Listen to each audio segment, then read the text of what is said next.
Good morning, Annie. Happy Tuesday. And did you know that people are more willing to donate to a person than to a cause? This is referred to as the identifiable victim effect, and is the reasoning behind the famous quote, "The death of one is a tragedy, but the death of a million is a statistic." Which, by the way, is probably falsely attributed to Joseph Stalin. This is one of many interesting and somewhat illogical effects on our behavior and decision making, as I introduce you to the wonderful field of behavioral psychology. Let's get started with the A to Z behavioral biases.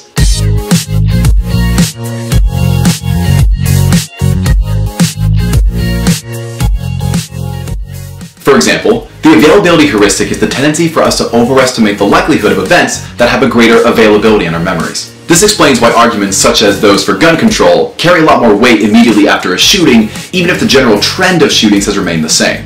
The bandwagon effect, or groupthink or herd mentality, is the tendency for people to believe things simply because other people believe in it, not because of any reasoning on their own part. The belief bias is where someone's evaluation of the logical strength of an argument is greatly affected based on how believable the conclusion is. The bias blind spot is the tendency to see yourself as objective, whereas we evaluate others as suffering from their own biases. The cheerleader effect is an actual cognitive effect in which we perceive people to be more attractive when they travel in groups. Confirmation bias is the tendency to search for, interpret, and remember information that confirms one's own perceptions or beliefs. Hindsight bias, or I knew it all along, is the tendency to see past events as predictable once those events have actually occurred. The IKEA effect is the tendency for people to place higher value on things that they've partially or wholly helped construct, even if those things have really low value. You know, like IKEA products. Irrational escalation is a phenomenon in which people will increase their investment in something despite evidence saying otherwise simply because of how much they've invested in it already. This is referred to in the poker world as chasing your chips, or in the world of economics, the sunk cost fallacy. The mere exposure effect is the tendency to express undue liking of something simply because of your familiarity with it. This explains an amazing study which shows that people are more likely to buy from brands, stores, and locations that have the same initials as their own name.